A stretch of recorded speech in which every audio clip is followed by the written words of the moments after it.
Hello and welcome to the coolest podcast in the world. I'm here with my co-host, Max Derwin. Hello. And today we will be trying to argue like a music opinion thing. We'll be playing like a devil advocate on it, like arguing against something we believe in. So it should be kind of challenging. Yeah, some of the stuff we might not actually believe. Like it might just be like a side of an argument that like we disagree with, but like we're gonna have to. Yeah, because it can be interesting to argue against what you actually believe. Yeah. All right, you want to start us off with one, Max? How about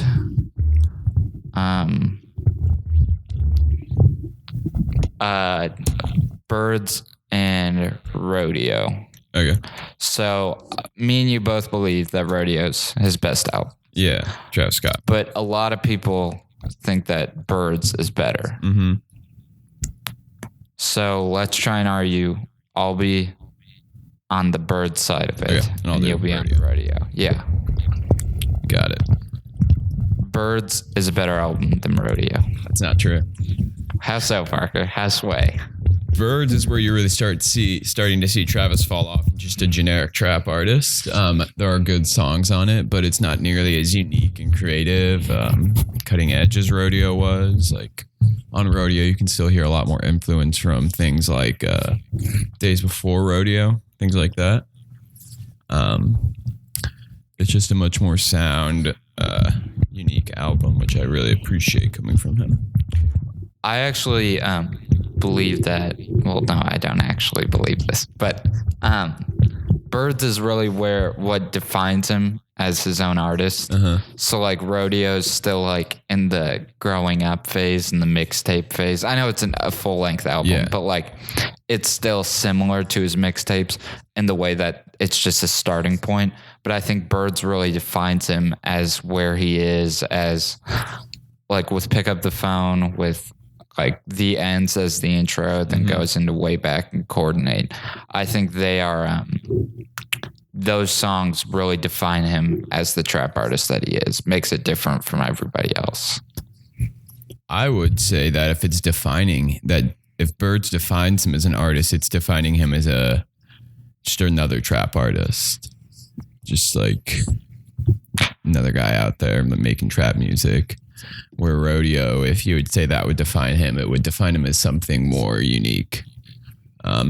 Doing things more like on his own, something more similar to like, I don't know. Sorry about that, some guys. Albums or something like that, doing something different, new. So, I mean, Birds is really where he became more critically successful. Like people know him more after that. So maybe that is what defines him. But if I was Travis, I'd rather be defined by Rodeo. I completely agree with you. I think okay, like that was a good argument on both of our parts, but Rodeo is 100% a better album. There's no doubt about that. Oh My Decide, 90210. Yeah. Every song is incredible. There's nothing wrong with Rodeo. Okay. Pink Floyd is overrated. Okay, so we both disagree with this idea. Pink Floyd's probably the best band. Yeah, my favorite. Pink Floyd's the best band to ever walk this earth. Yeah. And Parker today is going to try and argue against his own belief and mine. And then I'm going to try and, All right. So Pink Floyd's overrated. I mean, they have good music, but compared to what their contemporaries were doing at the same time, you could say they're pretty overrated. David Gilmour is a good guitarist, but compared to like Stevie Ray Vaughan, other people around that time, he was nothing special, just a pretty technical player. And then you look at like their prog rock era, Dark Side, Animals, Wish You Were Here, stuff like that. And you can look at other prog rock artists that had been doing that for years before. So I mean, Dark Side's a good album, but it's not really cutting edge. And then the early Pink Floyd is led by Syd Barrett. Again, it's compared to like contemporaries like Jefferson Airplane, it's really nothing too special. It's a little zany and kind of weird, but so that's also what their contemporaries were doing. And then you get into later Pink Floyd after The Wall pretty much, and it's not very good. So I think you can make an argument that they are fairly overrated. Yes, they have good music, but they are fairly overrated. That's really weird to hear you say. Like after like 3 years of you like talking about Pink Floyd so much, like, and hearing you say this, but no, just like The Wall, one of the most iconic albums of all time. Like I understand that there was great music going on around like 60s, 70s, 80s. Like I understand that there were great bands. Like there was Led Zeppelin, there was Jefferson Airplane, as you said, like plenty of good bands. Just like The Wall, like they have many albums that are timeless, like that will never, like I don't think they'll ever not be popular. Like Dark Side is still exceedingly popular, like today. Like you see people in the hallway wearing Pink Floyd Dark Side shirts all the time. And I just feel like although they're very similar to some of their contemporaries at the time, I feel like they stuck out the most with how well their albums flowed, and I think they'll forever be timeless. Yeah. Okay. Yeah, that was really hard for me to argue. Yeah, I honestly, it made me cringe a little bit to hear you say that. Like, it was kind of hard. David Gilmour was subpar. Like no, he's one of the best. Yeah, that was hard. That was rough. So what's the next one, Parker? What other? You have any ideas? Weren't we doing something like The Wall and Dark Side? Oh yeah. The Wall's better than Dark Side of the Moon. We both agree with that. Yeah. Who was gonna? I can argue Dark Side if you want. Okay, yeah, you'd probably be better at that. Okay, so Dark Side of the Moon. One amazing thing about that album is how that's really where you can just tell that they've moved past Syd Barrett's influence and become a band of their own. I mean, you look back on their previous albums and there's still a heavy influence from them. Even the album where you could see them starting to get their own artistic, I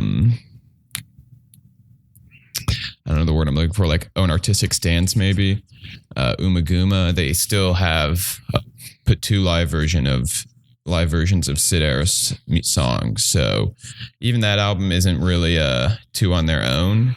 So Dark Side's really where you see them come into their own skin with the full-blown progressive rock, which is one of the most amazing progressive rock albums ever.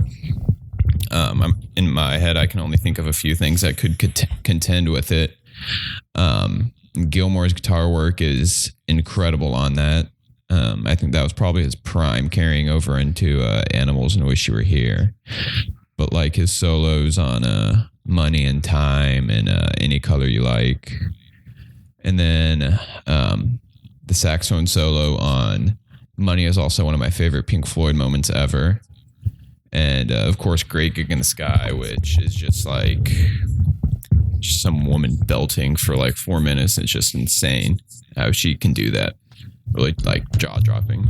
But The Wall, Parker. So you see, The Wall, it easily flows together as an album better than any album in the history of time. Like just how each song connects, and like at the end it says the same thing, like this is where we came in, and like that just like trips me out every single time I like listen through it. It's insane.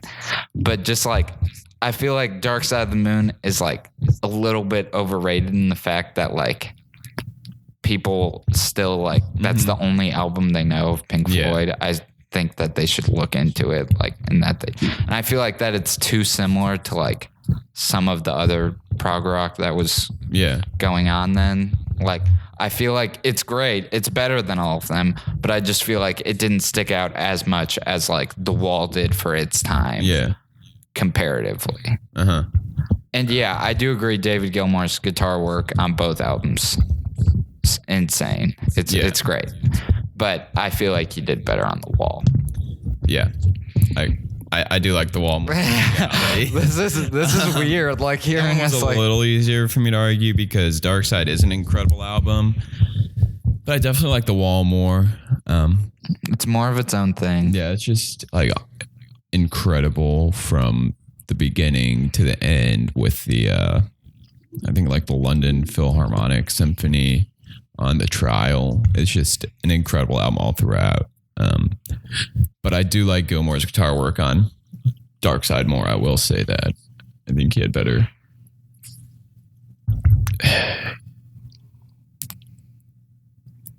I don't know. I was just trying to decide if I think the instrumentation's better on Dark Side or The Wall. They're both really good, but Wall's better.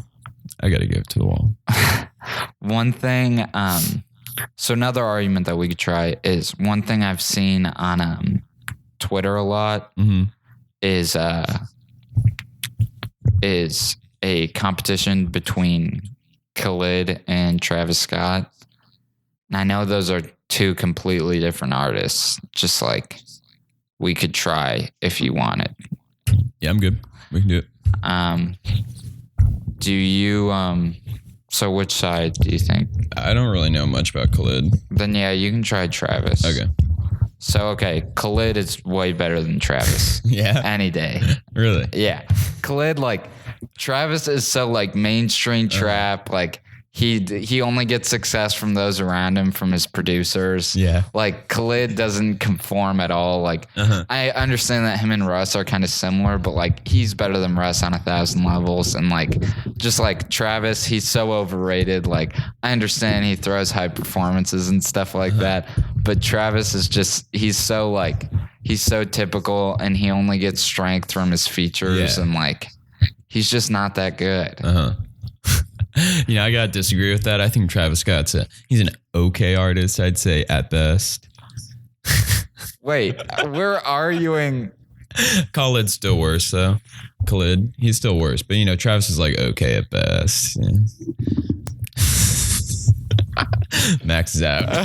I just turned off my mic because I really truly believe that Travis Scott's the best ever. Travis Scott is it's not even really comparable. Yeah, no, they're just two completely different genres. Like, I don't even understand why people like try and make that an argument. Khalid versus Russ. Yeah, but I don't even. I've never even listened to Russ, and I've only listened to Khalid like barely. Yeah. So like, I don't know when we saw him over for Travis.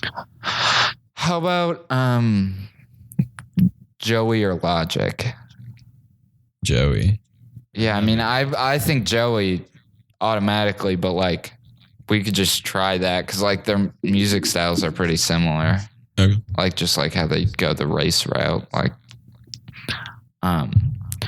so yeah, Logic just honestly, he's way more straightforward about what issues he thinks are present in civil disputes lately with race. Like I think that Joey does a great job of it. Just I feel like Logic is way more straightforward. And although he does seem a little bit white, I can't do this. Joey's way better. Yeah, Logic's pretty much white. Like his like storytelling ability. I'm talking about Joey, not Logic. Yeah, his like storytelling ability and just like rawness and the emotion that he raps. I don't think it's very comparable. I'm not a huge Logic fan. I'm like cool with some of his songs, but Joey's his own monster. He's like the closest thing we have to like one of the like big 90s rappers, I'd say. Jay-Z. Like, he's Jay-Z, modern Jay-Z. Tupac, Biggie, like that type of like emotional storytelling, raw rapping. I'd say Joey's definitely the closest thing there is to that right now. And I just think like I've seen them both live, and like even though Joey was technically opening for Logic, Joey just his ability to vibe with the crowd is way better. Like Logic's more about just like singing his lyrics, which I mean that's good. Yeah. But like it's not the same as like somebody who actually like goes with the crowd's emotion and stuff like that. Yeah. So yeah, just Joey 100% live, his music, just the way he does things is better than Logic. Yeah. See, I just had one. What was it? Oh, Lil Pump's the best rapper currently. Yeah, dude, you have no idea. Gucci Gang, like that song's insane. No. I gotta say yes, even man. out of SoundCloud rappers, like we could try and argue Lil like Pump's the Ski best Mask. SoundCloud rapper. How about that? Okay, that's better because like that's easier to like argue back and forth than like he's the best rapper now. I can take the pro Lil Pump side. Okay. I'm not a fan of Lil Pump, but I'll take it. Nah, we both believe that Ski Mask is the best. Yeah. Okay. Yeah. So Lil Pump, my man's 17 years old and he's out here making millions of dollars and making music videos with tigers. He's really one of the few SoundCloud rappers that after they've gone off the like lo-fi basement recording SoundCloud type sound to like professional recording, he's one of the only ones that have really still made it. Like you look at like Lil Yachty and Lil Uzi's fallen off in my opinion. Just like you look at just like things like that and you can't, just hard not to say Lil Pump's the best SoundCloud rapper right now. Lil Pump, Trapper of the Century. Ski. So me and Parker, as I said before, both believe that Ski is the best. Ski Mask, the slump god. His flow off the charts. He has the best flow, I'd say, in history. Personally, he can rap faster than anybody. Spit. And like, he hasn't really come off of the lo-fi beats yet. He hasn't really come out of the basement recording as much. Like, he hasn't gone to like. He's like gonna release his album right soon. Now, like yeah, a distorted kind of beat. Yeah, it's slower. It's like it's more low key. He's not to trap yet. It's like a more rap version of X, I'd say. Which surprised me since they kind of started up together. Yeah. So I just think that Ski, although he hasn't fully come up yet, like I'm waiting for his album, but Ski definitely has the best flow. He's the best rapper, SoundCloud wise, right now.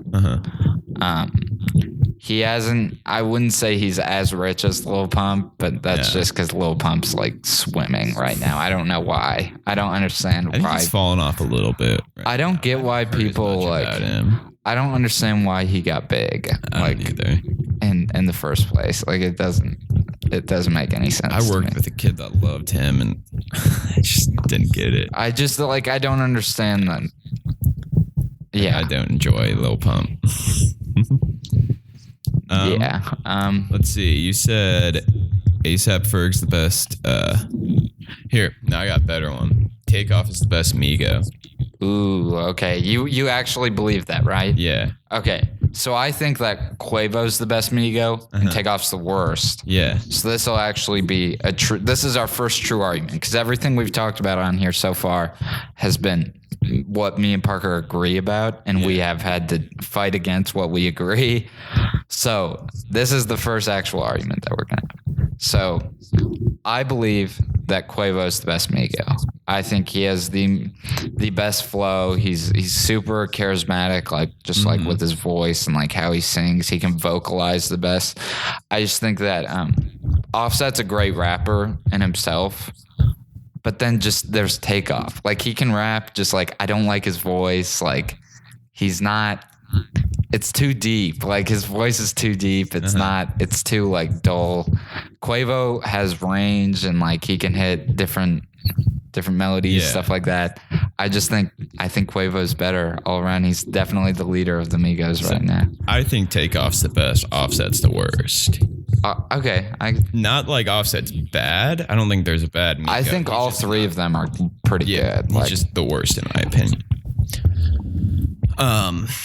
The thing about Takeoff is he's not like obviously as recognizable as either of the other Migos. Like I always hear everyone like, oh, did you hear that new Quavo verse?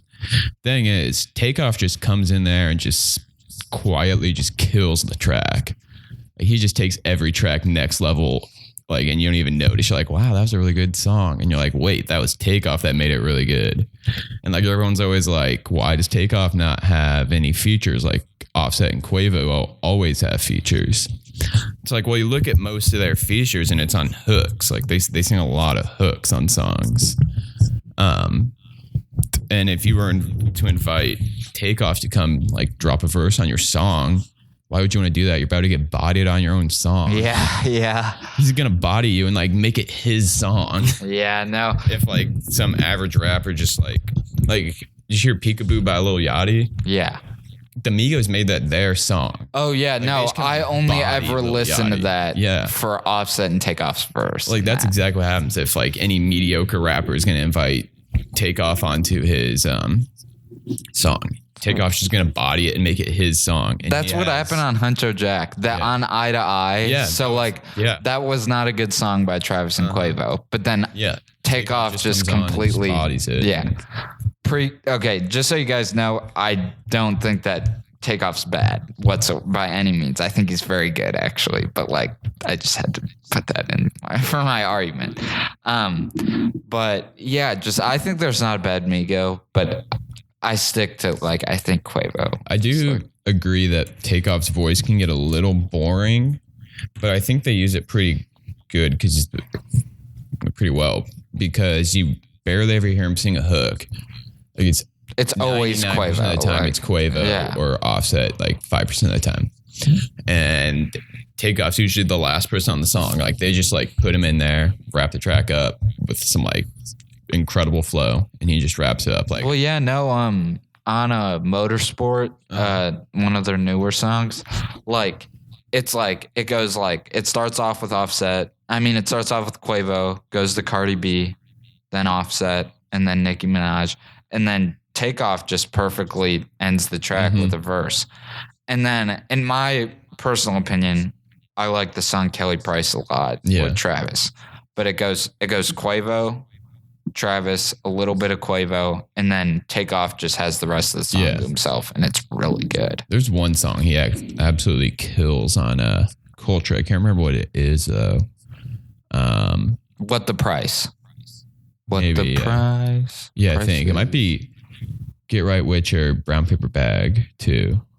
I feel like Offset was more prominent on Brown Paper Bag. I'm pretty sure I didn't like Offset on Brown Paper Bag. Maybe it was Get Right With You. I don't really remember, but it was just like his flow. I didn't like. It's just something about it threw me off. I'll like play it for you after the podcast. Don't want to get copyrighted.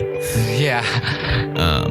But yeah, I'd say Takeoff's the best. Culture 2 soon. Yeah. I'm very excited for that. Culture 1 was very good. But that seems to be all we have time for today. Hope you guys have a great day, and remember, this is the coolest podcast in the world. Bye-bye.